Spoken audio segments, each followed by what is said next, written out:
సిరిడేల్ మండలంలో పలు అభివృద్ధి కార్యక్రమం ప్రారంభోత్సవానికి ఆహ్వానించినటువంటి తండ్రి సమానులు, నా రాజకీయ ప్రవేశం పెట్టినప్పటి నుంచి కూడా దిశానిర్దేశాలు ఇస్తూ సలహాలు సూచనలు ఇస్తూ ఈరోజు మీ ముందు నేను ఇలా నిల్చున్నానంటే డెఫినెట్గా వేదిక మీద ఉన్నటువంటి పెద్దలు వీళ్ళందరి ఆశీర్వాదంతోనూ నేను ఈరోజు మీ ముందు ఉన్నాను. కాబట్టి ముందుగా రాయదుర్గం ఎమ్మెల్యే కాల్వ శ్రీనివాసులు గారికి ಪ್ರತ್ಯೇಕ ಧನ್ಯವಾದಾలు తెలియజేస్తున్నాను ಸರ್.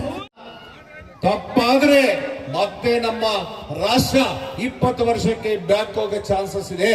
ಅದಕ್ಕೋಸ್ಕರ ಬರಬಾರದು, ಬರೋಕೆ ಚಾನ್ಸ್ ಕೊಡಬೇಕಾಗಿದೆ, ಹಾಕಿಲ್ಲ ಅಂತ ಈ ಸಂದರ್ಭದಲ್ಲಿ ಹೇಳ್ತಾ ಇದ್ದೀನಿ.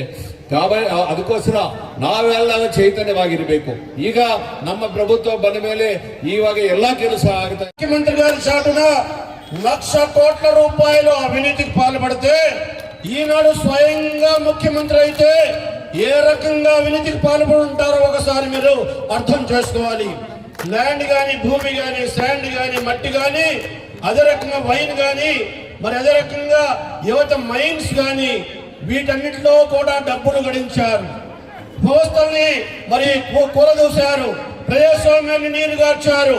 తెలుగుదేశం పార్టీ నామరూపాలు లేకుండా చేయాలని కంకణబద్ధంగా ఒక్కొక్క కార్యకర్త మీద, ఒక్కొక్క తెలుగుదేశం పార్టీ నాయకుడి మీద 10-20 కేసులు పెట్టారు.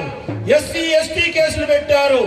ఆఖరికి చంద్రబాబు నాయుడు కూడా లేని కేసుని ఉన్నట్టుగా, లేని అవినీతిని ఉన్నట్టుగా చూపెట్టి ఆయన్ని 53 రోజులు జైల్లో పెట్టారు. అందుకని ప్రజలు ఉద్యమించారు. నీకు ఒక ఛాన్స్ అంటే 151 స్థానాలు ఇచ్చావు. నువ్వు అభివృద్ధి చేస్తావు అనుకున్నావు, నువ్వు రోడ్లు వేయలేకపోయావు, ఏ అభివృద్ధి కార్యక్రమాలు చేయలేకపోయావు, పెట్టుబడులు సాధించలేకపోయావు, ఉద్యోగాలు ఉపాధి అవకాశాలు ఇవ్వలేదు. కానీ కొట్టడం, తిట్టడం, కూర్చడం తప్ప మరి ఏది నీకు చేత కాదు. నీకు 151 స్థానాలు కాదు, నీకు కనీసం ప్రతిపక్ష హోదా కూడా ఇవ్వకూడదన్న ఉద్దేశంతో 11 స్థానాలకి కుదించిన ఘనత నీగా ఈ సందర్భంగా మనం చేస్తున్నా. వెంటనే మన కాలవన్న గారు కూడా మంత్రిగా ఉన్నప్పుడే ఇక్కడ కూడా బ్రిడ్జి కూడా కట్టాలనే ఆలోచన ఉండింది. కానీ ప్రభుత్వం పోవడం వల్ల కట్టలేకపోయారు. మళ్ళీ మన ప్రభుత్వం వస్తేనే వెంటనే 2 సంవత్సరాలు తీరకనే దాదాపు 6,24,00,000 రూపాయల వర్కులు ఈ గ్రామంలో చేశారంటే ప్రతి ఒక్కరు కూడా ఆలోచన చేయాలని కూడా చెప్తున్నాం. వందనం కూడా ఈ రోజు మనం ఇచ్చాం.